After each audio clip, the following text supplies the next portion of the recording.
she has been the host of the A-List with Allison Lebovitz, which is a weekly interview series for WTCI PBS. And she's also president of One Clip at a Time, a nonprofit inspired by the Paperclips Project started in Whitwell, Tennessee, that inspires service learning and promotes student activism. She also combines her penchant for humor with her passion for storytelling to deliver motivational talks across North America and here on our campus, as you will soon experience. And she's been honored to serve as a TEDx speaker, a coach, and MC. In her spare time, she hosts a weekly podcast with her sister called Sis and Tell. And she is also the author of a book, Am I There Yet? A collection of her candid essays and life-inspired stories. Driven by her community spirit, faith, and insomnia, she serves on nearly a dozen local and national nonprofit boards, and in 2015 was appointed by Governor Bill Haslam to serve on the Tennessee Holocaust Commission. She is a native of Birmingham, Alabama, like myself. Roll Tide. Roll Tide. Allison graduated with honors from Brandeis University. She holds a master's degree in radio, television, and film from Northwestern University. She and her husband, Alan, have 3 sons, Arthur, Abe, and Levi. Please give a warm welcome to Allison Lebovitz. Thank you, Stephanie. All right, so I can do this or I can do this. Is it better with the mic? Yes, okay, I'll do that. It's just a lot of clicking going on. Okay, so hey, how are you? All right, so this is sort of like, you ever seen the guy with like the 3 coconuts and you have to watch where the ball goes, and if you don't watch carefully, this is gonna go fast. So if you don't watch carefully, you're gonna lose something and then you're gonna be lost. So don't check your phone unless you're like tweeting something and quoting me, then go to your phone all you want, that's fine. And if you have a question, don't save it to the end. Just raise your hand or go, Allison, hey, stop talking for a second. I have to ask you something, okay? Fair enough? And just call me Allison. Is that okay? Mr. Smith's here, he won't mind. All right, so I'm gonna combine this a little bit with sort of my journey, which should hopefully give, where are the seniors? Raise your hand if you're a senior. Okay, so we'll give seniors and especially, and then juniors as you're coming up, a little bit of hope that you're not hopeless and that you don't really have to have a plan or a goal to make your dreams come true. I'm not sure if all of my dreams have come true, but it's gone so well so far. All right. So this is me when I was little. I was born in 1970, so I grew up with this idea of free to be you and me. Has anyone heard this album? Does this exist at all? Okay, yeah, the right side of the room is shaking their head. This was Marlo Thomas and Alan Alda and the people who thought, you know, we're going to build a world where racism and sexism doesn't exist, and boys can cry and have dolls, and girls can be anything they want, and this was it. And I sort of blame my parents for raising me on this free to be you and me thing, because I became a liberal arts major and had no idea what I wanted to be. And they would say, but you're free to be anything. You're free to be you or me. That didn't help me. So for a while, you know, my parents were big on internships. And I would say that's one of the best gifts I could get, because an internship, how many people have interned already? All right, just start interning, because it's literally the only thing that looks good on your resume that you quit after 3 months and you can justify, right? Like, I was only there for 8 weeks because I was an intern, right? And you only have that street cred for so long. You're only a student for so long or post-student for so long. Our kids go to Macaulay School, and right now they have a T-term, and I have an intern for like 8 days, and I am running him ragged. And guess what he's gonna put on his resume? I was an intern in 2019. Who cares that it was for 8 days? He was an intern. Throw it on the resume. It's awesome. And internships, you might, look, you may not earn peanuts, or you may earn nothing. I interned for an ad agency for 2 summers. I interned anywhere that would take me. I interned for free at CNN. When I thought that was glamorous, it was not, but it was fun. And it looks great on the resume. And it was 8 weeks, and then I quit. But after college, I went to Chicago, mainly because I didn't know what I wanted to do with my life. I was an English major, and I was a philosophy minor, so I was a very articulate philosopher. And my dad said, are you going to law school? I said, no. He said, then keep going and figure it out. I said, okay. And I was interested in film. And then I got like 10, this is all truth, okay? This is the bare truth. I can only be authentic, so this is the truth. I got like 10 applications to the best film schools across the country, from Temple University to University of Southern California, Northwestern kind of laid in between. And Northwestern had the best application because it was the shortest. So I decided to fill that one out only. And it also had radio, TV, film, and I liked that. I didn't really want to just do film. Didn't want to do documentary, and it seemed to have the best program. So best program, shortest application, seemed like a winner, and that seemed like a great idea to put all my eggs in one basket. And it worked out. So I got into Northwestern, but then like 9 months later I graduate, and then I'm in the same bucket, right? What do I want to do? Like, what do I want to do with my life? So I had very, very modest goals, okay? I wanted to work for one of them. That was it. I was in Chicago, but I was willing to move to New York.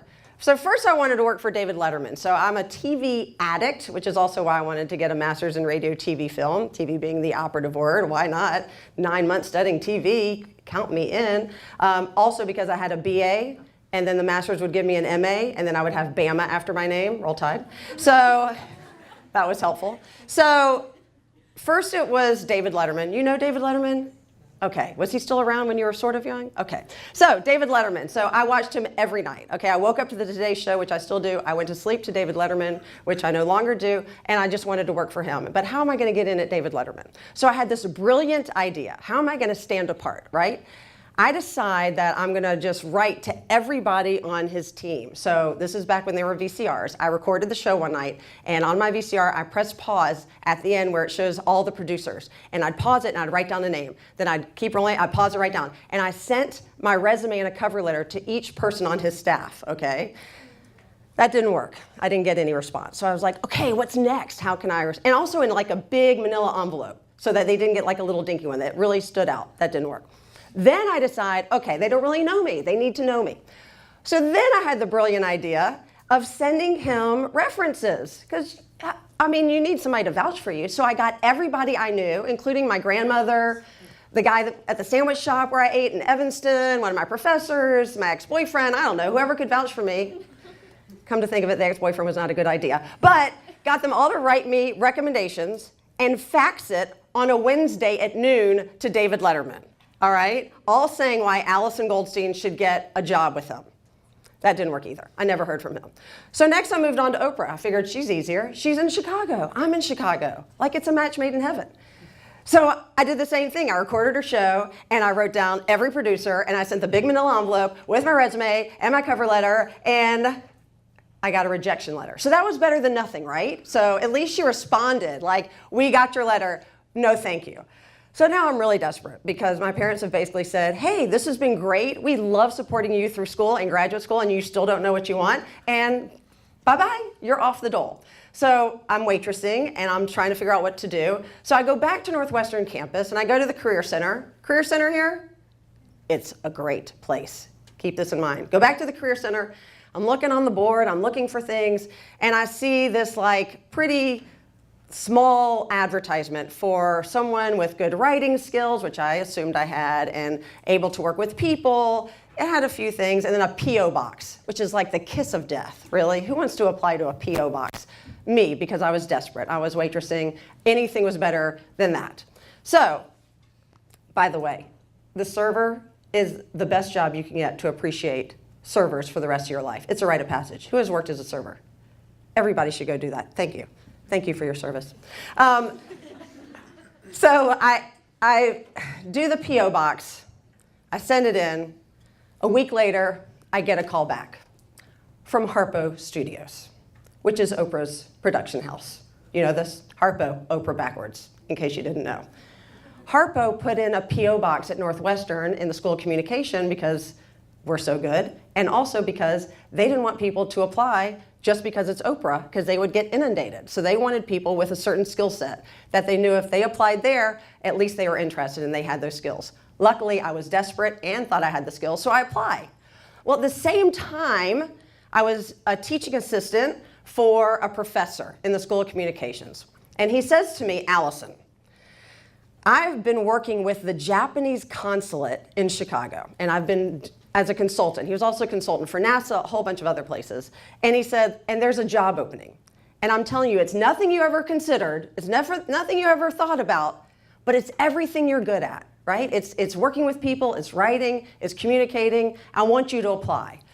And I said, great, so now 2 jobs fall on my lap, right? So I applied to the Japanese consulate in Chicago, and I applied to Harpo, and I get called in for an interview to both the same week, okay?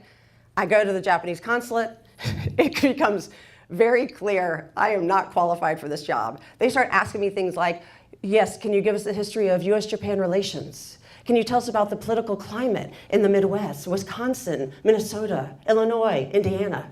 I grew up in Alabama. I don't even know who the governor of Alabama is at the time. I'm like, okay. So then I realized, well, they're from Japan, and their English is a second language, and if I speak really fast, they won't know I'm just BSing my way through this interview. Apparently their English was better than I thought it was, because they knew I did not know what I was saying. Get back to that. I go to Harpo. The job at Harpo is this, I kid you not. It is the person who writes the rejection letters to everybody asking Oprah for help, right? That's what they do all day, is they send letters. And I'm not talking about like Kathy in California who would love $5,000 to like rebuild her bathroom. No, these are like the Catholic orphanage in South Africa that burned down. This is like the Haitian, village that needs water. These are serious problems. And obviously Oprah can't help everybody, and now she's allocated like $21,000 a year and free Starbucks to the one person who will spend her life in a cubicle writing rejection letters, okay? And I was so excited to do it. I'm like, I'm in. I will totally reject all of those people for the free Starbucks. Please, just give it to me. So I go there and I have an interview and it goes well. I go to the Japanese consulate. That interview seems to go okay. They call me back. Same week. A second interview, both places. Next week, 3rd interview, both places. The next week, 4th interview, both places. This is getting very exciting, right? 5th interview, both places. Who does 5 interviews anymore? This is like ridiculous, What am I, training for a marathon? I don't think so. I've got to get a job though. I'm still working at Tempo, the all-night diner, still on State and Chestnut. Check it out if you're in Chicago. So I go to Oprah. The last interview was sitting in a room for 2 hours crafting these letters, okay? Over and over and over again, politely, respectfully, articulately saying, no, Oprah can't help you. The Japanese consulate, the final interview, and they're talking and they basically say to me this, it's very clear that you know nothing about US-Japan relations. And I said, you are right. They said, it is very clear that you have very little knowledge of politics. I said, you are right. They said, but you are very enthusiastic. And I said, you are right, because everything they said, would you mind if you cut out articles and you located anything said about the Japanese government or Japanese people in these 17 periodicals every week? I'll do it. Would you go with the consul general to important meetings and make sure he's saying the right things? I will do it. Will you write anything they said? I literally said, I will do it. I'll do it 10 times. I will make green tea, the worst green tea you've ever seen, but I will do it with gusto. And they said, we love you. We will give you this job. So I said, uh-oh, please hold. Then I have to wait for Harpo to call back because really, the dream job, Oprah, free Starbucks, rejecting the public. Who wouldn't want this job? They hired somebody internally. So that became my first real job after graduate school. This is proof. The funny, if you can't tell, I cracked myself up. If you can't tell, I made them make this card for me with my name in Japanese too. Nobody else had Japanese on their card except for you were actually Japanese. But I'm like, I need to be official. Does anybody speak Japanese in here? Does it say Allison Lebovitz? It could say anything. I'm just realizing because I don't speak Japanese. I started to speak, this is my best story. So the best story about Japanese consulate. I have lots of best stories. So, are you following? It's like the coconuts, I warned you, right? Okay. You're not bored yet, are you? No. So I started to learn Japanese because I did want to know about Japanese culture, and I did end up having the best job. And I not only became a political analyst there, but a speechwriter for the consul general, who was this brilliant man, the first in his family to graduate college. He spoke 5 languages. He brought me to every engagement that he had, meeting with VIPs, dignitaries. Doris Kearns Goodwin spoke to us, who's a famous biographer and historian. I ended up interviewing Doris Kearns Goodwin 20 years later, 15 years later with my show, which was a great turn of events. Anyway, I really wanted to speak Japanese, so I started to learn a little bit at a time. So, otsukaresama deshita, which is what everybody said when they left, which I realized meant, I'm so sorry I'm leaving work before you, which I was not, but I had to say it anyway. So, otsukaresama deshita, and I said all these things. So I find out that one of the older consuls was making fun of me. So I said, what do I do? Like my friends came and said, he's making fun of you, like you're Japanese. And I was told I had like an Osakan accent even, like it was pretty good, considering I was from Alabama. So they said, he's been making fun of you. Like when you leave, he like kind of, which, he would be like mortified if he knew that I knew he was making fun of me. And he was older in age, and I said, what do you want me to do? Should I say something? They're like, no, we have something better. We're going to teach you a new phrase. I go, what? They go, we're going to teach you to say, please stop making fun of me in Japanese. And I go, okay, I'm in. So all day, I practiced this phrase. And as I left for work, I was so nervous. I left work that day, and they were all sharing an office, and they're all looking at me, and they're giving me the nod. I'm like, okay.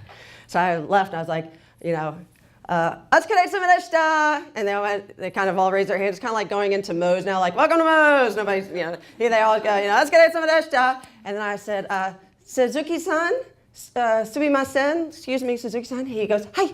I go, watashi no mane shinaida kudasai, which means, would you please stop making fun of me? He looked up, his eyes got wide, I go, bye. So I walked out. I don't think he made fun of me again. I tell you that story because after about 3 years at the consulate, I was looking for new opportunities. What could I do? I was living in Chicago. My family was all in Alabama. I was going on like 1 million blind dates a week. And then I thought, what if I actually meet somebody and I fall in love? And they drag me to the suburbs of Chicago.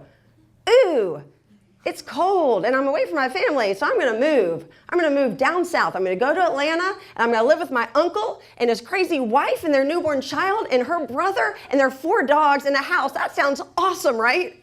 Well, it was free. So I get out what I call my handy dandy notebook. Now, I know this sounds like something you would only do in 1996. But I'm telling you, this is tried and true. I get out my handy dandy notebook and I go down to Atlanta, where I'm not from, but where a lot of people who know people, and I just start asking for references. Who can you give me? Who can you tell me to call? Because I know that if you call one person and you say, here's the deal. I need to talk to you. I'd like an informational interview. This is the same credibility you have as getting an internship, right? You're a student. I'd like an informational interview with you because I'm a student or I'm looking for a job. Give me 20 minutes of your time. My goal was either give me a job or tell me 3 people I can talk to. I'd talk to those 3 people. The goal, either give me a job or give me 3 more people I can talk to. And I wrote all these in a notebook. I would take their business card, I would tape it, I would write the date of when I talked to them, what they said, who they told me to talk to, and then in my car, I would have a set of thank you notes and stamps and a pen. And I would immediately write a thank you note to them because I had their card, and on the way out of their office, I would mail it. I was done. I did this for weeks, okay? Because this was my real goal. Oh, here's what I was going to say. The other thing about networking is, I want to show you this. I'm glad I put it in there because I forgot. And this is a true stat. 80% of the jobs that you want are never posted. And I don't mean posted on something like my Facebook page. I mean, they're never posted on something like monsters.com or the corporate, like a Unum, a Blue Cross job site. Some of those jobs are for legal reasons, and I will tell you a lot of those jobs are backfilled. 80% of the jobs that you want are never actually publicized, or if they are, it's in vain. People are networking, and they're finding out who to hire through the people they know. This, for instance, is a friend of mine who lives in Atlanta. Do you read this? I got this past Friday. This is not old. Literally this past Friday, I took a screenshot. So anybody looking for a job in film and TV is probably doing what I did back in 1993. Still doing this, right? Trying to send resumes, trying to get a job, trying to look on any of those links, going to LinkedIn, who do I know who knows somebody who knows somebody. Meanwhile, I didn't know anybody right now. My sister, she's probably dying to still be in TV, but she's a stand-up comedian. We were laughing about this. So candidates, no parents, right? don't get your parents to send these in. I'm not your parent, so you can get me to send it in. I'm just old like your parent. So this is like somebody literally looking for a job because she posts this on her Facebook page, and whoever knows her, that's the vouch for it. This is the new age networking. So the point is, the first thing I did, so I'm networking. At the same time, I do see an ad for something called Insight Magazine. Creative Loafing, you ever know that magazine? Anybody from Atlanta or near Atlanta? Okay, so Creative Loafing. So Creative Loafing is this magazine that's been in Atlanta forever. Insight was sort of a copycat. They were looking for an account executive. It was a job. I was desperate at the time. I went in for an interview because the guy who ran it was like the brother of my cousin's boyfriend's roommate in college. I don't know. Anyway, we were that close. So I go in for this interview. It was a miserable sounding job, but it was a newspaper, and I, of course, considered myself a decent writer. And I said, so I don't really want this job, but I'd like to write for you. He's like, well, what are you going to write? I was like, I don't know, like a monthly column. And he's like, a monthly column about what? I'm like, I don't know, my life. It's pretty interesting, kind of funny.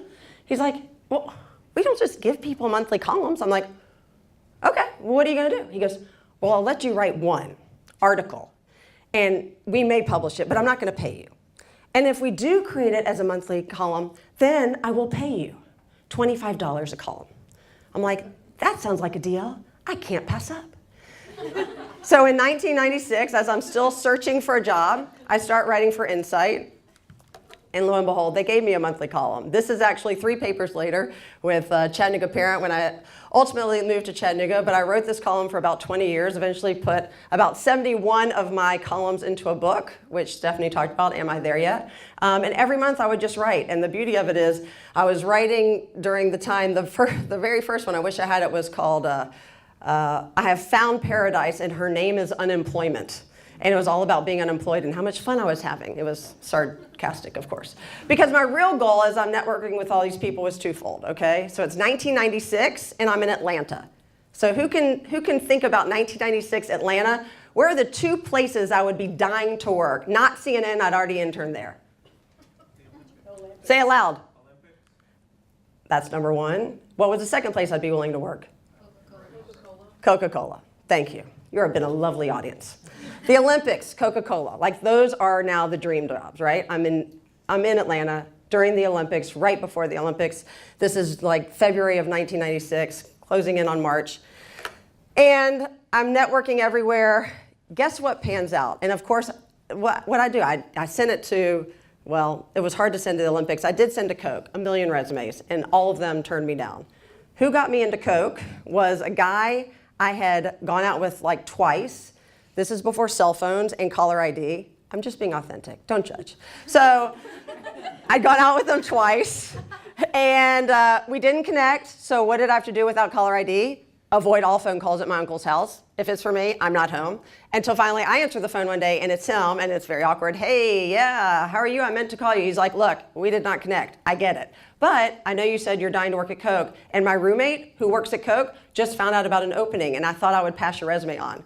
Now I feel like a heel, right? This guy I'm trying to avoid is trying to connect me with like my dream job, whatever his name is. I'm forever grateful. So I get the interview at Coke, and what happens? It combines my 2 dreams, and I end up working as an international press coordinator for the Olympics for Coca-Cola, all right? And I tell you this because I got to bring around all sorts of press. Tim Russert of blessed memory from Meet the Press, people from the Wall Street Journal, famous people from TV and movies. But one of my favorite stories was bringing around the very cool MTV-like press from Tokyo. And there were like 30 of them, and they all had this slicked hair. They all looked like they'd be skateboarding to work if they could, and like dressed to the nines. And I mean, I'm like, yes. And so they were like, yeah, can we get some? And they all spoke perfect English. Like, can we get some Cokes? And as a PR person, I had to explain that, yes, you're at Coca-Cola Olympic City, but our job is to sell the sugar water, not to give it away. And even though you're media, I can't give it to you, but you can go buy it down the hall for $2 a bottle. That doesn't go over very well, even for a PR person. So they're like, I'm sorry, what? I'm like, yeah, I'm not allowed to give product away, but you can buy it. And he's like, okay, so then the other crew goes, what is she saying? And I can tell they're speaking Japanese, and now he's telling them that obviously I work for Coke and can't give them Coke. This is what I'm surmising from them, like giving him crazy looks and laughing at me, to which I said, sumimasen, watashi no narabe shinai kudasai.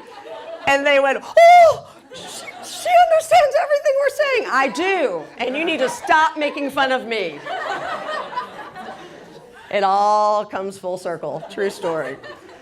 So I work at Coca-Cola, and at the end of the summer, my boss, who had told me repeatedly, don't give me your resume, we have 2,000 extra employees at this time just for the Olympics. He says, don't give me your resume, don't even think about a job. This job is over 3 weeks after the Olympics end. You're out of here along with all these other people. I don't want anybody. He told this to everybody, not just me, so I didn't take it too personally. And then the Olympics end, and he says, I need your resume. I'm like, why? He says, well, one of the vice presidents, I think she was probably the only female vice president in our division, had seen me work and liked me and wanted to see if there was a place for me. And at that opportunity, I had to say, no, thank you. He's like, you're turning down a job with me? Well, it's because I had met my dream man. And you know this movie, right? Thank God, or else I was gonna have to leave right now. Okay, you've redeemed yourselves. Free to be in me, fine. Princess Bride, a must. So he said, you're leaving me? I was like, yes, as you wish. So met my husband, Alan, who was from Chattanooga. We had dated long distance for 6 months. I knew that we would be moving, well, getting engaged soon. We weren't engaged yet. Luckily, he did propose, so I wasn't so embarrassed for turning down my dream job. I always say I turned down my dream job for my dream man, and it worked out. Moved away to South Carolina for 6 months, got married, moved here. We literally dated 6 months, then got married 6 months later. We've been married now 22 years next month. So it worked out, yes, just as well for Wesley. So, and then I moved to Chattanooga, and what do I have to do again? Get out the handy dandy notebook, start networking all over again. By the way, I still have these notebooks at my house just to remind myself. And when I look back, because Chattanooga, Cleveland, all of these areas are Collegedale, so connected, I can look back on some of these and still see some of the people who I work with today, which is amazing. That's probably why I keep it. That, or I should be on that show Hoarders, one of the two. So networking, networking, networking. I get a job in PR, which was very fun. That worked out well. I got to meet a lot of people. I was there for about 3.5 years at a company called Johnson Waterhouse. There were 2 of us, and we were basically the only PR game in town at the time. This is 1997. So we worked for the mayor's office. We worked for a place called Wheelan Foundry, which went on strike and eventually went bankrupt and is no longer there. We did Riverbend Festival. I was there every night till midnight and up at 6 to go back.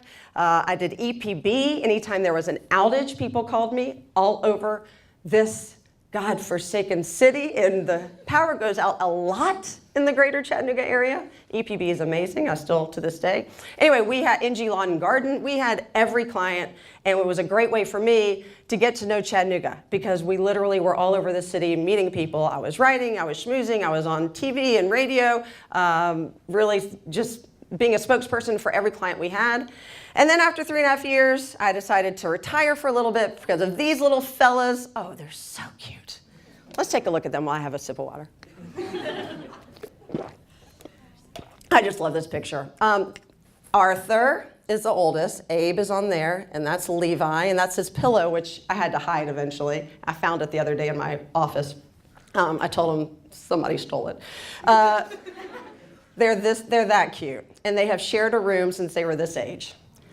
Today they are 18, 16, and 14, and they still share a room, which is pretty funny. So retired for a little bit, and then a crazy thing happened. So I say sometimes you look for a job, and sometimes the job looks for you. So this is now 2007, all right? We fast forward about 10 years. So I get to Chattanooga in 97, I worked for 3.5 years. I sort of retire, but I'm still doing projects on the side. I'm still doing a lot of volunteer work. I'm raising our 3 boys. And then a few opportunities come up. First was the Paperclips Project. Has anybody heard of the Paperclips Project? Okay, so the quick elevator pitches. There is, and this is one clip at a time, and I'll tell you how it relates. In 1998, there is a town called Whitwell, Tennessee. Does anybody know Whitwell? Yeah, sort of, right? Okay. Wow, I've never had an audience who doesn't know. This is a great story. I have to share them. So there's a town called Whitwell, Tennessee, population 1,600. It's about 30 minutes, I'm not good at geography, towards Nashville. So from Chattanooga. Is that east? West. Let's go with west.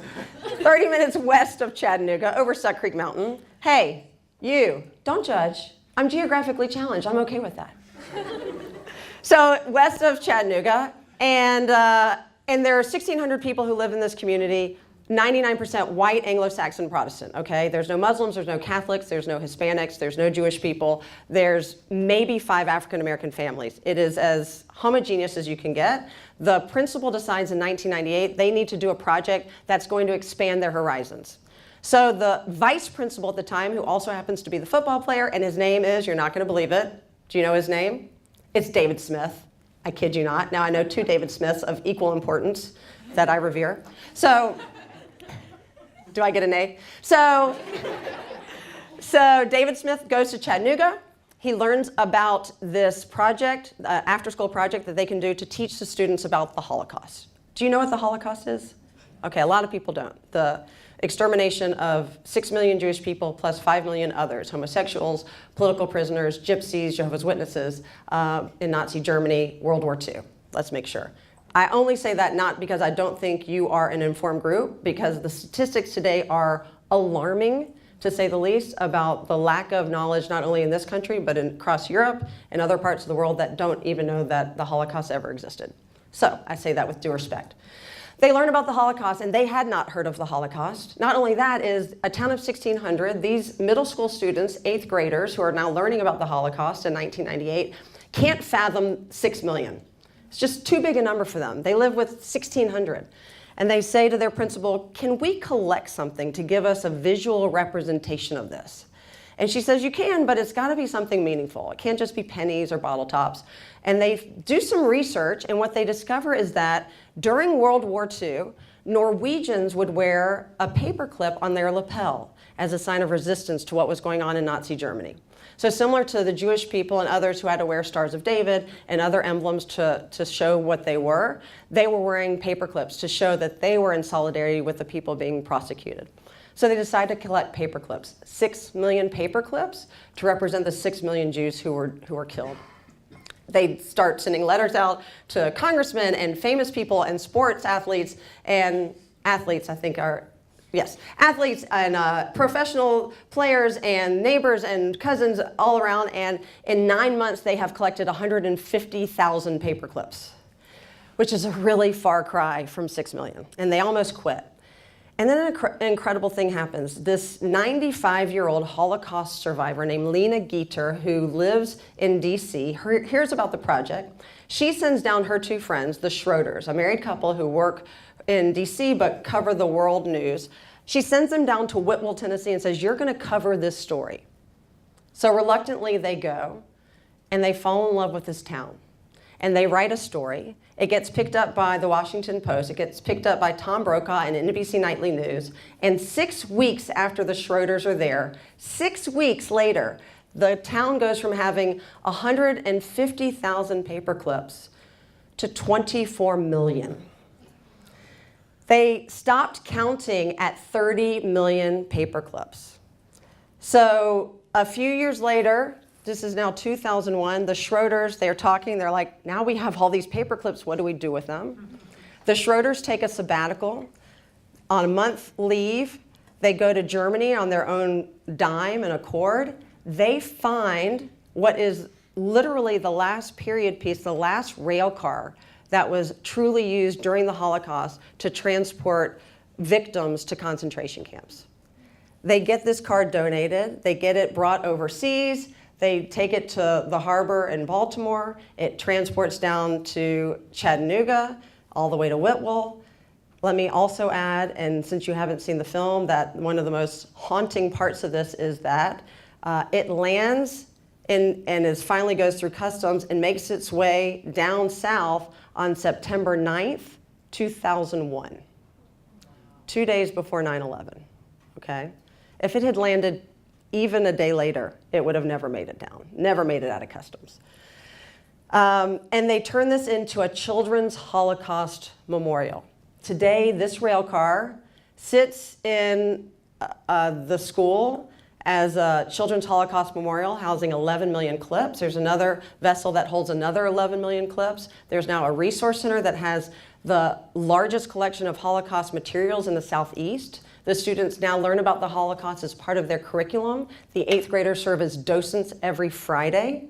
And there was a documentary released in 2004 called Paperclips.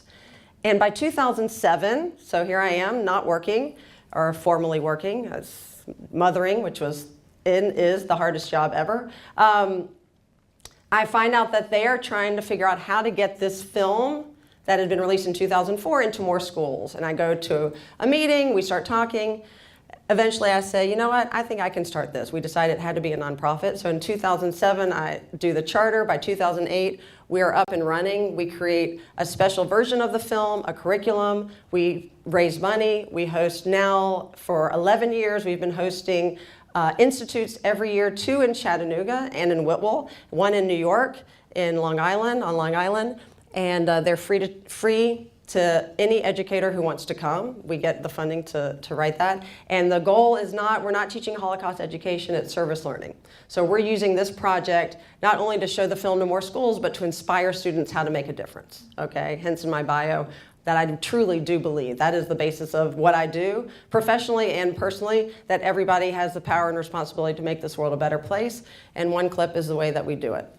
So that was one clip. So in the same time, I get a call from the president of the PBS station who's saying they want to do more local programming. Would I come in? Would I do an on-air spot for Pledge Week? Would I cover the auction? What is it? Where they go in and they get the the pledge drive, but then they have it where the people come, not the auction, where Antiques Roadshow, which is a big show, we got that. And then he says, I'd love for you to do a one-on-one show. And I'm like, okay, what's it called? He goes, I don't know. What are we gonna do? I don't know, just go interview people. I said, okay, let's go. So I started doing that. And we just shot our 10th season of that, which has been fun. I decided I was gonna make a compilation actually for my 40th birthday. My husband said, here's your present, go write a book. So I had compiled 71 of those columns that they then paid me $25 a month to write. This, about a year and a half ago, my sister and I were having a conversation on the phone. I said, this conversation is so funny, we could turn it into a podcast. She goes, okay, let's do it. I go, do what? She goes, turn it into a podcast. I go, turn what? She goes, our conversations. Okay. 5 days later, we were on the air. We had made a name, we got a website, and we did that. And then I've also been speaking. All this to say that somehow, that free to be you and me, liberal arts, English major, philosophy minor, clueless person who really didn't know what she was going to be, became an entrepreneur. I don't know how it happened, but I just started finding opportunities, seizing them, and starting things, all right? Starting a nonprofit, starting this show with the team at WTCI, writing a book, which I had to start a publishing company for, starting the podcast with my sister, which we're still flying by the seat of our pants, and then figure out how to monetize something that I love to do, which is speaking, and going all over the country and in Canada sometimes to do it. So this is, I wanted to make it a little interactive. So here are a few clips that I wanted to show you. So first is, we figured out early on when people come to our One Clip website, they didn't know what we did. So I wanted to show you this. This is how we are turning the lessons in the Paperclips film into something that is benefiting educators and students around the world. So this is the video you see when you go to our site.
So now we're in 29 states, more than 400 educators, almost 300 organizations and schools, from that one idea of just trying to get the film into more classrooms.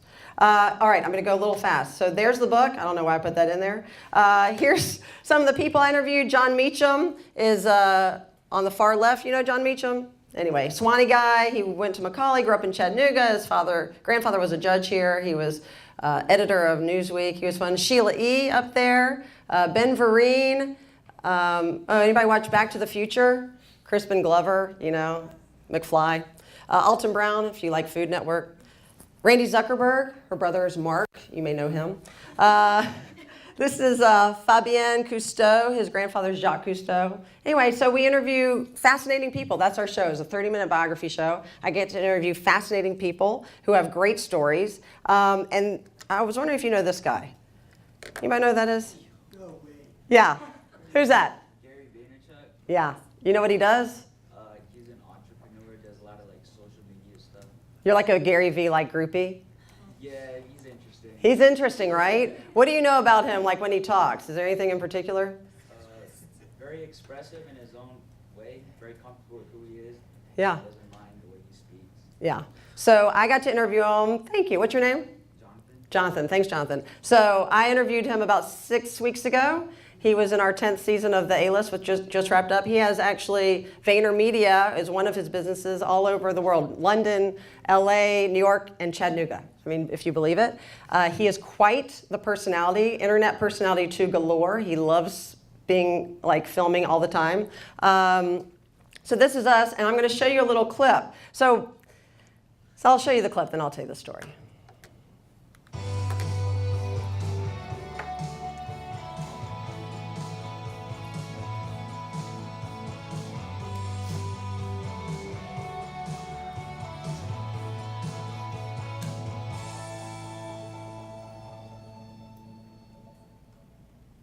Gary Vaynerchuk is an entrepreneur, a best-selling author, and an internet sensation, among many other things. Between his public speaking engagements, his online documentary series, and his top 100 global podcast, Gary has become the face and voice of entrepreneurship in today's social media-driven world. He is also the CEO of VaynerMedia, a digital advertising agency that serves Fortune 100 clients across the globe from its 4 locations, including an office right here in Chattanooga. I got a chance to tour the space and meet Gary's own video entourage before sitting down in the VaynerMedia studio. Well, Gary V, welcome to A-List. Thank you so much. Now, you have a great backstory, and I feel like the people who are watching this are going to be in 2 camps. Either they are just stark-raving mad lunatics and followers of you on every device they own, or they're saying, what is this young man? And I don't mean to say that from an older perspective, but I You're think absolutely right. Yeah. So give us some background, and I will say, I now know you're talking. I've done so much research. That diet, I don't know if you've heard of that diet, the Whole30 diet. Yes. So I've been telling my family I'm on a whole Gary diet. And I've been listening to you so much that our 14-year-old got in the car yesterday, and there was only like 4 seconds of your voice, and he goes, That Gary V. Gary V. I go, Gary V. Let's do it. So now he's on the Gary V I diet. love it. Our whole family- Is the cursing okay? Because when I'm on not television, there is some Jersey words in there. Yes, so. I'm glad you brought that up, Yes. because the only F word we use in PBS is funding. So. Understood. So I put that into context because we spoke for another 50 minutes, okay? The show's 26 minutes. We had to edit that down. But we spoke for 50 minutes. He never once cursed, to his credit. Didn't say, anything. And my producers, that's all they said was, if he curses, we're going to have to bleep out literally every word. I said, we're good. It's good. Like, we figured it out. So right after we did that, we did a walk and talk. So this is where my team gets some B-roll. They're just showing us walking around. You might see it at the beginning with the promo. He also, so that's my guy in the back. He's got a camera guy in front of us you might have seen named David Rock. Jonathan, you know D-Rock? So D-Rock follows him around. You can see maybe on his lapel, he still has a mic. That's not our PBS mic. That is the D-Rock mic. They film him 24/7, hoping to get content that they put up there, okay? So we're walking around. You see D-Rock. He's in front of us. We're talking. I'm giving him we got into some debates. Anyway, We walk into VaynerMedia, okay? So this is his office space. As soon as we walk in there, he is cursing like a sailor, nonstop. So he does a total 180, like a switch is flipped. And I couldn't help myself. I'm like, seriously, I was like, why? Why do you curse so much? Like, for a guy who doesn't have to. Putting it into context, we had been together for an hour. He didn't once curse, and he was just as compelling. He was just as inspiring. He was just as like motivating and magnetic. Then he starts dropping just the F-bomb everywhere, and I'm not like I'm not like this like, oh, wilted flower, but it's offensive to me, right? I don't curse in front of our boys. I don't find it like remarkable. Like, I don't think you're cooler because you drop those words. So I started asking him this. So my cameraman's just getting the backstory. So all this to say, about 2 weeks later, this shows up. He posts this on his Instagram page. I crossed out the bad word. When someone asks you why do I curse so much? And I want you to notice this. 3.4 million views later, he's like, making this into a thing. And of course, I'm like the patsy, like from behind that they did not tag, thank God. This gets picked up by, and I don't know what this is really, World Star Hip Hop, you know this? Okay, so it goes there, and on World Star Hip Hop, gets another 4.2 million views and 10,000 comments. Then my kids are like, man, you have made it. My 14-year-old is like, I am set. I don't have to do anything at school ever again. I am the coolest guy. I've shown everybody the video of you on World Star. I was like, that is the worst video ever. He is cursing. He's like, but it's my mom. And Gary V, World Star, The point is, like, be careful what you hope for and wish for. I will say my sister has been reposting it too because she just loves it. But, I like reading the comments. On Facebook, the comments are a little different because they kind of support the why do you curse so much. On these, you can tell his audience is kind of like, what's that reporter know, man? Be you, be your truth, all this stuff. But yeah, PBS, we don't get that kind of hits. But somehow I got famous. I'm like over the time. I'm good, Stephanie. Okay, I'm going to go fast. Okay, so then, look, there's my sister. Can you tell who's older?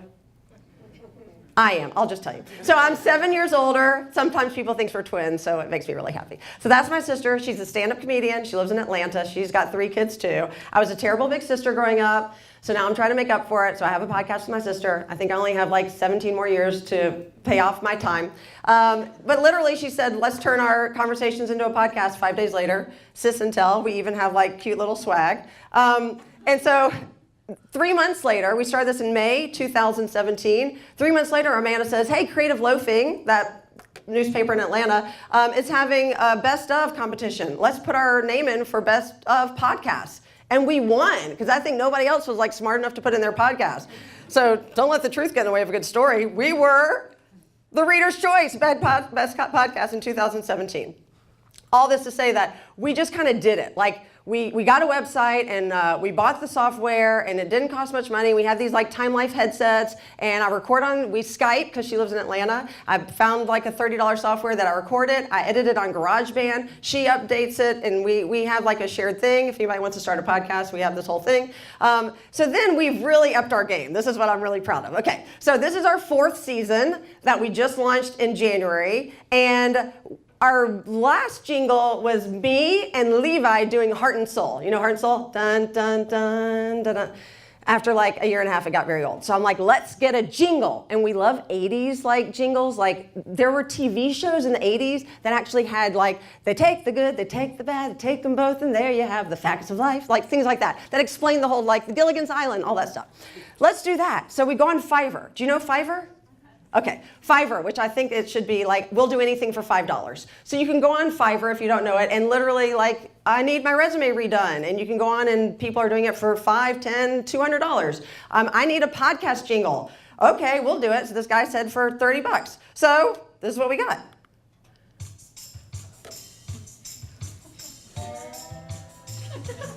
Sister down, a whole lot of talk, got a whole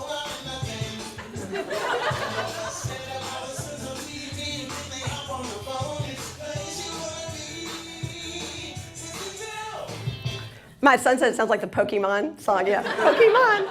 So now we always go Pokemon. So we did that. And it was good. Yeah, it's catchy. But I was like, it's not enough. Like, did you ever see that show Weeds on Showtime? Sorry, Mr. Smith. Okay. So it's not about what you think. It's totally about what you think. So I'm not saying it because you should. Anyway, so there's a show Weeds on Showtime, and has anybody seen it? Anyway, they have a jingle. I'm telling you this because they have a jingle, and it's the same jingle every show, but they change the genre. And I loved it. It's this little boxes, and they change it. And I love it because you never know what style you're going to get. So I said to Amanda, okay, we have our primary jingle. What if we go back on Fiverr, and for another like $10, $30, we get like different genres? She's like, I love it. So I said, okay, so what's next?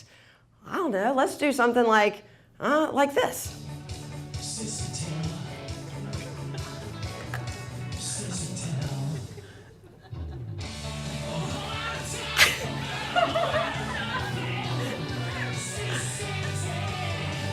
Yeah, a little heavy metal. That wasn't enough. Then we decided we'd do rap. Uh-oh. Oh no, now they're all going all over each other.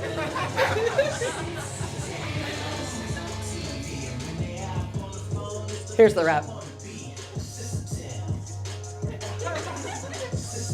He's good, right? All right, so then we needed, like, we had all men, so I was like, we need a woman.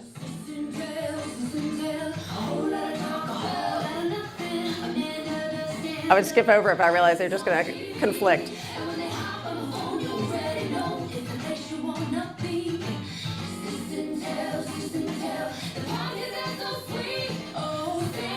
Catchy, right? And tell.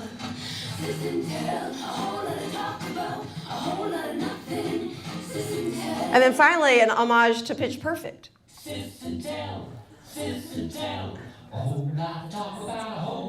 Right? So we do all that.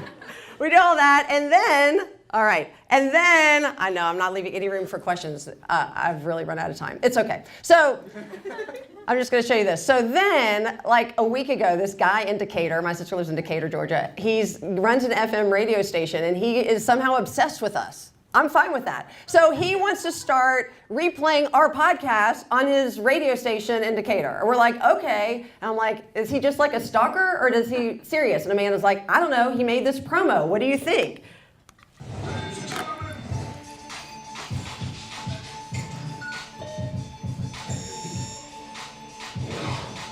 We're going to do a book review. And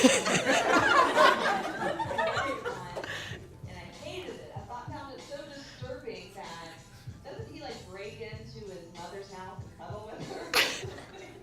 She's so weird. She broke in, so everyone, the picture.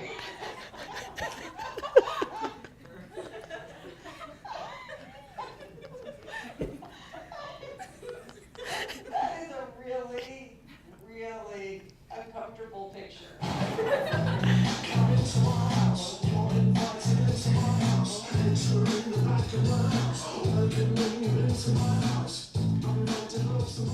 So, right? Like, now we're legit. Like, we have a promo. Thank you, Mr. Smith. So, that's it. So, that's my life. I show you this slide because on top of all of the entrepreneurial things that I love to do, I also feel like you have to give back to the community.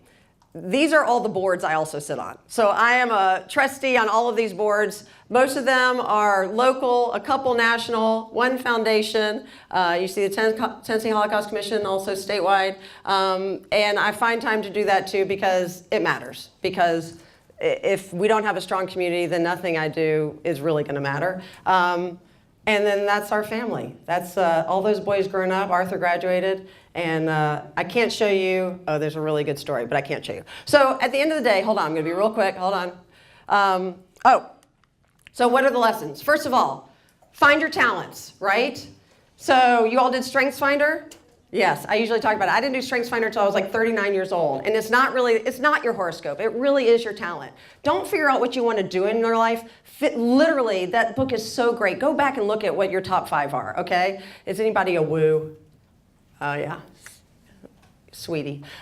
So Oh, I'm not a woo, but that we need the woos in life, right? And it teaches you how to work with a woo if you're an activator or a communicator. Find your talent, right? Find what you're good at, and then figure out what job fits to that. If you're a great writer, a great communicator, you're good with numbers, you're good with people, you're adaptable, you can insert yourself, you lead big groups, you might not have the idea, but you can take the idea and run with it. Articulate those things, and you can insert yourself in any vocation. Maybe not heart surgery, but anything else you can do, okay? At the same time, what did Oprah tell me? The power of no. It is really important, okay? And you will learn this the older you get and the less filter you have, like me. The ability to say no is really important because it creates opportunities to say yes to the things in life that are really sacred and precious, all right? And it's okay. Don't feel bad because you're allowing for your life to have the more yeses. Take risks, leap, just do it. When I moved to Atlanta, I didn't have a place to live other than my uncle's. I didn't have a job. I didn't have friends. I didn't have a network. I just did it. And that dramatic change in my life, that one decision that I did felt like leaping over a giant cavern, it changed my life forever, okay? The more risks you take, calculated risks, the more you're gonna come off on the other end. And don't be afraid. Don't be paralyzed by the fear of doing something. Too often, we are paralyzed by the thought of something, all right? If my sister and I had given any more thought than like 30 minutes to our podcast, we would have talked ourselves out of it instead of into it, right? We just did it. As someone once said, be bad at it, be horrible at it, be just the worst in the world at it, and then get better. Like at least do it and fail and then get better at it, or decide you want to pivot and do something else. Not trying is worse than trying and failing. I promise you. It may not feel that way when you're failing, but it is. Find your passion. If you know what you're passionate about and what your why is, look, people work for places like Apple, not because of what Apple makes. It's because of why they do it. All right? If you can find a culture that speaks to you and you know what your why is and you find a culture that speaks to you, follow that. And also, kindness is king. It costs you nothing to be kind to others in this world. Case in point, if I almost lost the opportunity at Coke because I was not kind to the guy who I didn't want to spend the rest of my life with. Who cared that I didn't want to spend the rest of my life? Just be honest with him. Tell him that. He was kind enough to see through that and to persevere and to give me that opportunity. And it was a great lesson that I almost lost and never learned because I was judgy and afraid. Kindness is king. And also gratitude is important. The reason I wrote a thank you note and still write thank you notes after every visit with someone who gave me their time is because time is more valuable than money. Time is your life. And if you're going to give me part of your life in order to help my life, then I am eternally grateful. And I want you to know how grateful I am. And a handwritten note, even today in this world, there is nothing like it. Not a text, not an email. A handwritten note is something they will keep. So it does take courage to figure out who you want to be when you grow up. And as you can tell, even as I approach 50 in about a year and a half, I still don't know who I want to be, but I know why I want to be there. And it's to make this world just a little better than the way I found it every day. And thank you for letting me be part of your world. I am grateful.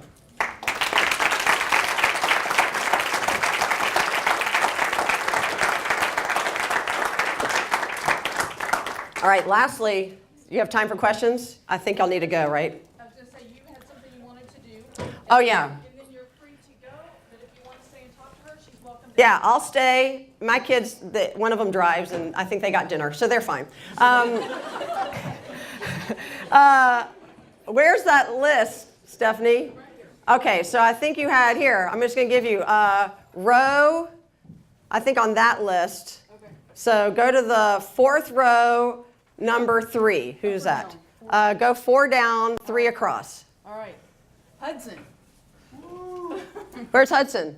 That's you. Hi, Hudson. You made great eye contact. I'm so glad you won. So this is my Allison Lebovitz starter kit. And it includes, what has he won, ladies and gentlemen? A copy of Am I There Yet? Yay. It gets better. The Paperclips documentary, because I know you haven't seen it. Share with your friends. Go to Hudson's room if you want to watch. Completely platonic. A handy-dandy notebook, and open up that front page, Hudson, there's a surprise. All 3 of my business cards. Yeah, a little ADD with the business cards. But, you know, the other one flips over. And the not most important, but starter thank you notes They're not too girly, are they? No, they're perfect. Okay, good. And one more thing. A handy dandy microfiber wipe with the Sysintel logo on it. Oh my God. And you wear glasses, and I'm sure you have a device that you need to clean often. So that's for you, Hudson. Thank you. But wait. For all of you people, there are no losers because everybody takes home a gift. A microfiber wipe for you and you and you and you. But if you take the wipe, then you are saying that you are going to subscribe to Sysintel. Now, you are on your honor. Jonathan, we already established you are like a consumer of all these digital medias. You're like probably already downloaded it. So thank you, Jonathan. You get the first microfiber wipe. Everybody else can take one on their honor. I'm happy to stay. You have been a lovely audience. I'm sorry I ran all the way to time without questions, but if anybody has any, I'm happy to answer any, but don't feel compelled to hang out. Thanks.